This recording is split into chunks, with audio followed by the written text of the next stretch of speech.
I basically was like, okay, Taylor, if you're going to start using your massive wealth, fame, and white woman privilege to support political causes that you believe in, I'm here for it.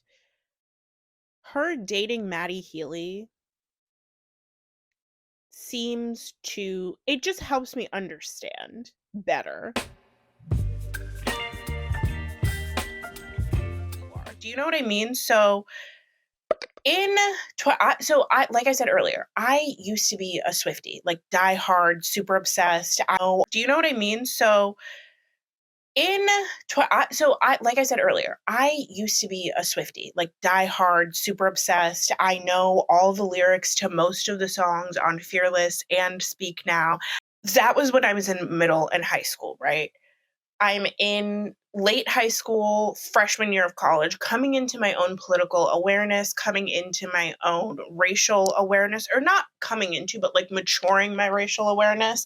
And I think when we go through a period of maturing our racial awareness, there can be a lot of anger and retaliation and lashing out that comes along with that. This idea of like, there's so many people who I see online who are in the infancy of their racial maturation.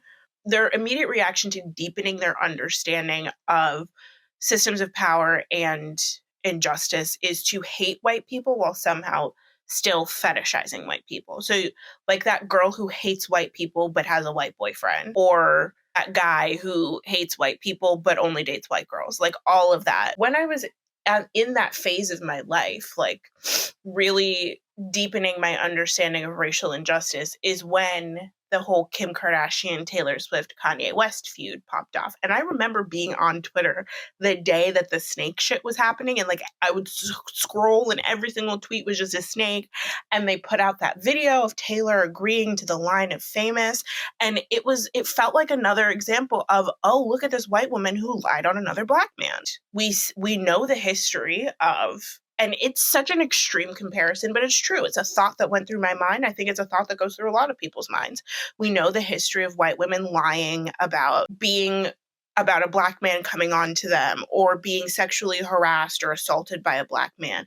And then we know the extreme examples, and we also know that the extreme examples are buttressed societally by us letting smaller instances of white women lying on black people for sympathy or attention slide. So I think in a way that backlash was so aggressive because we didn't want to let another one slip through the cracks. And so the whole Reputation era, I was not interested in Taylor Swift. I didn't want to hear her Reputation album. I turned off the TV when she was performing at VMAs, and thank God, because look what she made me do makes me want to, like, I hate that song. I hate that song. It was from like 2017 until Kanye West really came out as like, I'm obsessed with Trump guy. So I guess like 2019, 2018 that I was like, I'm good on Taylor Swift. I'm not interested. Yeah, by 2019, my skepticism of and hatred for Taylor mostly ebbed because Kanye. Later on, we got more information about the situation. Like, they had edited the video to make it seem like she agreed for the line about Kanye sleeping with her or like Kanye making her famous to be in the song, but really she hadn't heard that part. And Kanye was super Trumpy, and Taylor was in her era of being political, her like Miss Americana era. And so it started to create a clearer picture of what the reality of the situation might be. It wasn't as extreme as it seemed to be when I was 19 in 2017. So I started listening to her music again. I remember specifically the day that I started listening to her music again because I was studying abroad in England, and I was like, I was so sad. I was going through a breakup. I was like, I just really want to listen to Scooter Braun speak now, right now. And I think there's a lot of other factors that played in her favor. Like around that same time, as horrific, honestly, as I think it is that Scooter Braun bought her entire music library, I think she couldn't make money off of it anymore. He's getting a cut of the money and he hates her, whatever. The whole Scooter Braun situation, again, softened me in her eyes because I was like, why is this man just like targeting her randomly? It's so extra for no reason. Like, he doesn't need to be doing this. I'm trying to think of other stuff. Also, her relationship with Joe Alwyn, I feel like endeared a lot of people to her because it's like this girl, she's completely changing her reputation and her perception, going from being, and this is not a problem I ever had with her, but it's a problem that people had with her, going from being this girl who's like dating everyone and out on the town and has so many boyfriends and can't keep a man or whatever, to being in this serious, steady relationship with a serious, steady actor. And he seems so nice, and he doesn't want to, he's not just like a fame goblin who's trying to use their relationship for clout. Like, he actually, it seems to be interested in her. She says that in Delicate, right? Reputation's never been this bad. That must mean your feelings are real or whatever. Like, so that all added to the improvement of her reputation from the Reputation era to the Lover era. Miss Americana comes out. I still haven't seen the documentary. I didn't even know that it was a reference to one of her songs, because when I tell you I was checked out, like, Lover, as soon as I heard the title track on Lover, as soon as I heard the remix that she did with Shawn Mendes and heard how he bodied her on her own song, I was like, oh, this isn't for me. This is not going to be for me. I was like, I'm not going to be able to make my way through this vocally, if you know what I mean. I listen to singers. I rarely listen to people who cannot sing. I listen to singers. I very rarely listen to people who cannot sing. Lover, I still haven't listened to, except for maybe like 2 songs accidentally. And then quarantine happens and she came out with Folklore and Nevermore, which honestly are 2 of my favorite Taylor Swift albums of all time. I love when she does folk music. I love when she does country music. I think it suits her voice so much better than like pure pop does. I just think that she has this like very, I don't know, she has a very Miss Americana voice, you know? So I feel like she's trained for country music for so much of her life that I think the pop vocals aren't quite there for me. There were all of these things that were coming together to make her be seen in a better light in my eyes, but the biggest thing for me was Miss Americana, where you get to like see the stripped back, less produced version of Taylor. And again, I haven't seen the whole thing, but like most people, I've seen clips on TikTok and Twitter and all of those things, and I got the gist of the narrative. She was no longer going to be this apolitical Barbie doll for the far right who basically wanted to claim her as their mascot because she's blonde and she has blue eyes and she sang country music and she like lived in Nashville for so long and all of this stuff. She was finally going to make a big political statement in the Trump era. And that was another issue that I had with her in like 2017. I was like, that she remained silent during the entire thing, even as the things that he was saying and the things that he was doing escalated further and further. And I'm not saying that like a celebrity endorsement is going to turn the tide of an election completely, but it says a lot about a celebrity's character. And it makes a statement to the fans that whatever money they might miss out on from the chunk of people who don't agree with them about this political issue doesn't matter as much as saying that wrong is wrong matters. Miss Americana comes out. It made a statement that to her fans, I'm not a conservative. I don't agree with these right-wing people using my music and using my image to promote their hateful ideology, and I'm going to go a step further to endorse a candidate that is not in support of this hateful ideology. And then she was in her like political era. Yeah, so 2018 she endorses a Democratic candidate. She's also posting about the March for Our Lives on her Instagram, which is a huge political statement, especially for someone living in a red state as she does. She wrote a letter to the senator. She released the You Need to Calm Down video, which was a ringing endorsement of the LGBT community that featured a lot of famous drag queens in it. And that's part of the reason that there's so many like Taylor Swift is gay truthers. They're called gaylers if you're not a part of that fandom, or if you've never heard these conspiracy theories, because as soon as I heard them I was like, oh, the girls have lost it. But no, they really think that she's gay and just like closeted. Yeah, she released the "You Need to Calm Down" video. She says that she's pro-choice and that Trump's presidency is an autocracy. She calls out the White House in her VMA speech, all of this stuff. This political aspect of her career is what she really needed to legitimize herself as a feminist. Stay with me. Taylor Swift has always used feminism as a bludgeon to protect herself against criticism, either ill-spirited criticism or rightful criticism. I can think back to 2012, I think. I remember when Amy Poehler and Tina Fey were hosting the Oscars one year. And they have that like young Hollywood thing where a child of an Oscar winner or a child of a member of the Academy comes out and presents an Oscar to someone. And it was Michael J. Fox's son that year. This was like in the midst of Taylor being a city girl, basically. Like everyone always making jokes about how Taylor is just like dating around and she always has boyfriends and blah, blah, blah, whatever. They made a joke about how Taylor should stay away from Michael J. Fox's son because he's a good boy. And I don't know if she tweeted this or if she said this in an interview, but I remember her response was, there's a special place in hell for women who don't support other women. What lesbian doesn't want to be surrounded by a bunch of hot, sexy model bitches? That being said, I think it was less a attraction thing for her than it was a look at all of the female friends I have. I'm not just the girl who dates guys. I'm also a girl who has a bunch of female friends. The early to mid 2010s is really the period of people branding themselves as feminists or branding themselves as anti-feminists. We have a lot of discussions about white feminism, whether or not feminism is for Black women and other women of color, all of these things.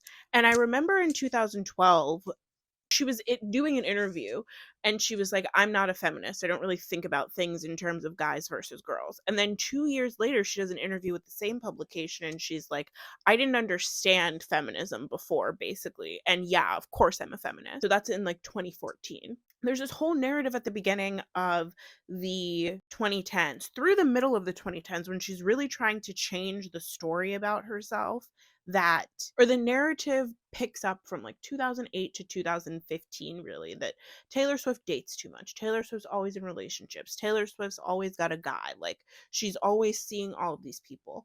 And by I would say like 2015, 2016, she's really trying to change the narrative about herself. She's really trying to change the story about herself.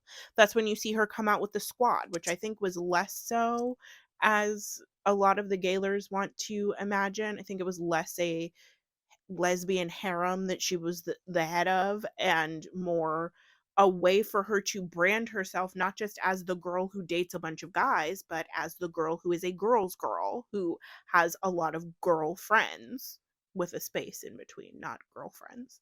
That's, I think, how feminism becomes a part of the Taylor Swift mythos. And it's not just a thing that she believes, it is a useful tool for her to protect herself from the continued narrative of her being a serial dater or only writing songs about breakups or being obsessed with the men that have broken her heart and all of these things. That, I feel like, is what that 2-year gap is about from 2012 to 2014. I don't want to be a cynic and say that she didn't grow over that time and realize and like learn things about feminism and realize, oh, this really is for me. I mean, like, everyone was a feminist in 2014. Beyonce put out Flawless, where she's like quoting Chimamanda Ngozi Adichie about feminism. Like all of it was just like, it was in the air at the time. It was a Tumblr era. So I don't want to say that she wasn't, we know that she was on Tumblr. I don't want to say that she wasn't also learning things and gaining deeper understanding of her existence as a woman. But I do think that she realized, oh, wait, I'm a woman. I can use my womanhood and my feminism to protect myself from people who want to be mean to me about in an anti-woman or anti-feminist way. So if you remember, I'm being reminded of all of these times that I had like a lot of really serious issues with Taylor Swift before the whole 2017 thing. And I think in a way I was jumping on the bandwagon in 2015, but I also think that that decision that I made to stop streaming her music and stop really like investing time in her music was also informed by a series of ignorant things that she did, basically saying that she wasn't a feminist and then deciding that she was a feminist and then using feminism as like a shield against any type of criticism that people would have about her dating choices or dating frequency, and then making comments to Nicki Minaj about how women need to support women and then not saying anything about Donald Trump. It's like, it's not just that she didn't say anything about Trump, it's also that she spent so much time before the 2016 election branding herself as a feminist in order to use feminism as this shield, that when it came time to really make a stand in an important way, that wasn't there. And so it didn't feel like the feminism was principle driven, because if it was principle driven, it doesn't matter how much money you might lose. It doesn't matter who you might make angry. It doesn't matter that we're in this very contentious time in our country's history. What matters is what you believe, and that you are going to let people know that the things that are happening are not right. If you guys remember in 2015, Nicki Minaj tweeted, "If I was a different kind of artist, Anaconda would be nominated for Best Choreo and Video of the Year as well." And this is the same year that Taylor was nominated for Bad Blood. And then she's talking about, she's like basically going on a rant on Twitter, Nicki, about how she should have been nominated for her Anaconda music video. And then Taylor Swift tweets back at her. Taylor Swift is basically making the assumption that Nicki is talking about her. And she tweets back at her something to the effect of like, women who support women don't say things like this about women, basically. And her apology is, "I thought I was being called out. I missed the point. I misunderstood. Then I misspoke. I'm sorry, Nicki." She apologizes to Nicki on Twitter. But she's like, she basically pulls the girl supporting girls to Nicki, who is bringing up this real issue. And Nicki Minaj is another person who only uses social issues, or who frequently uses social issues as a bludgeon or a shield to protect herself, and not as like principles that she actually has. But we can talk about that later. So she's tweeting at her some BS about how women should support women, and if you really supported women, you wouldn't have said this to me. And Nicki is bringing up, okay, so we might have issues about how and when Nicki Minaj brings up the discrimination, the very real discrimination that Black women face in the music industry, but that wasn't the way for Taylor. That wasn't the way or the time for Taylor to insert herself in the conversation. And it was very telling of the place that her feminism comes from. It's always a defense against claims of sexism, and it never seems to like, it doesn't often seem to fuel decisions that she's making. So she's had this past of being a feminist, of being a loud and proud feminist, supporter of women, whatever. But then when it's time for her to put her money where her mouth is, quite literally, she's nowhere to be found. The whole political era, like her coming into consciousness, whatever, talking about Trump and talking about the Tennessee elections, all of that stuff, it really got me. It did. It got me. I basically was like, okay, Taylor, if you're going to start using your massive wealth, fame, and white woman privilege to support political causes that you believe in, I'm here for it. Her dating Maddie Healy it just helps me understand better that this isn't that this still is not feminism that is informed by principle, and is more so just like a shield. I haven't heard her say anything political recently. Maybe she has. I'm sure someone will let me know in the comments down below. Maybe she has made like a major political stand recently, but it does in a way feel like the Trump era ended, and like every other lukewarm liberal, she was done talking about it and ready to go back to brunch. Like, I wanted to pop in, editing me here, and say I know since Pride Month has started, Taylor has been making more political statements about the drag bans that are being passed, the anti trans laws that are being passed. I just want to reiterate the point that, like, the silence prior to Pride Month was deafening. Saving those messages for Pride Month and then never having anything to say outside of that. And it's especially concerning when she's on this huge world tour and she continues to be silent while there are a lot of clear and present dangers to people that she used as props during her political era, specifically the drag queens who appeared in the You Need to Calm Down music video, which, once again, one of the worst songs that Taylor has ever made. It makes me want to.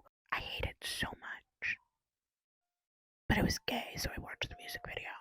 There's rainbows everywhere, so I watched the music video. And these are drag performers whose livelihood, careers, their safety is currently being threatened by the right's attempts to police gender and sexuality as some sort of like backwards way to raise the birth rate amongst white women. Like, this would be a perfect time for political Taylor to come back.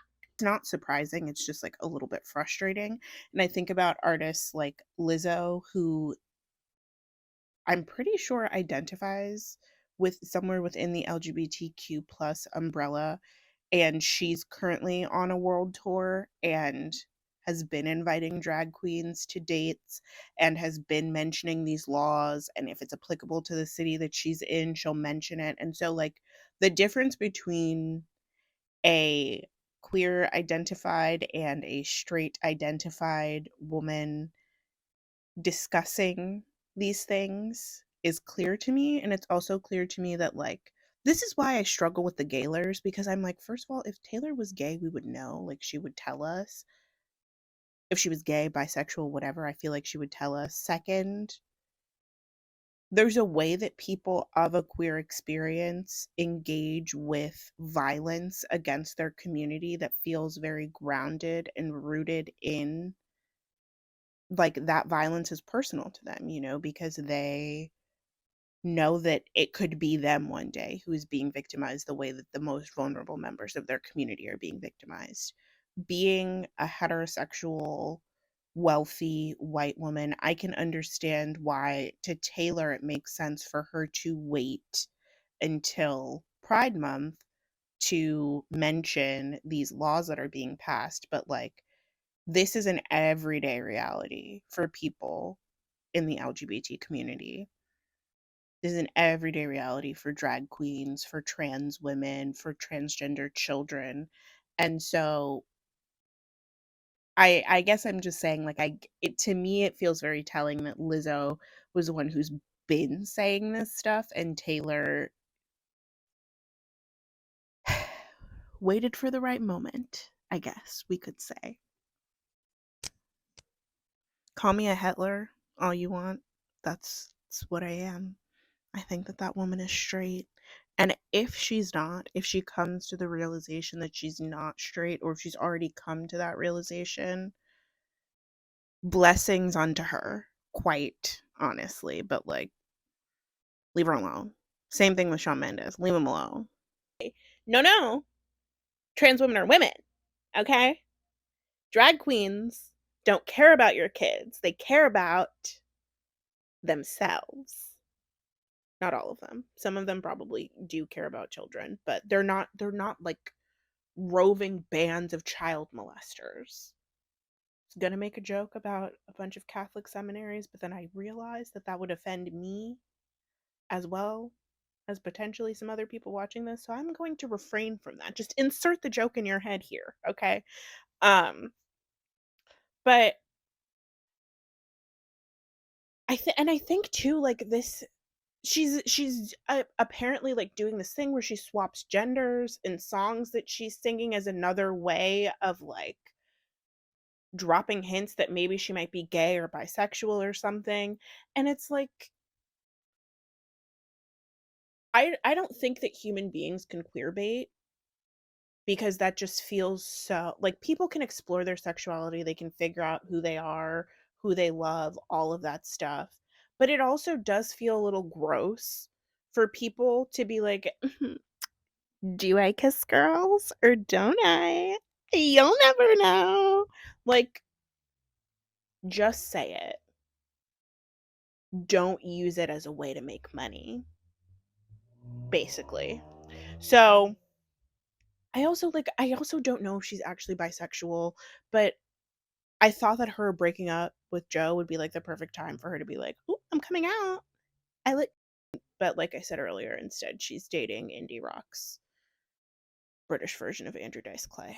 And this isn't to say like that anybody is obligated to date someone of the same gender as them just because they are queer. But like for a bitch who cares so much about like perception and people's ideas of who she is, like you would think she'd at least be holding hands with a girl. Like you want people to know that you're gay, just go out and hold hands with a girl. That could be the soft launch. You don't have to say anything. Situation with Taylor, I think I'm mostly talking about this today because I'm not just like upset at her. I'm not really upset at her for dating Maddie Healy. Like I see the type of person that she is now and I have a better understanding of the type of person that she is now. But I also am just kind of disappointed with myself for falling for the Taylor's political now trap. Like I fell for it. I'm a fool and that's okay. All right, that's it. That's all I have to say for this video. You know, if I had planned this any better, I would have filmed an outro for the second part of the video while I was filming, not while I'm sitting on the floor in my mother's bedroom on the terrible camera that's built into my computer.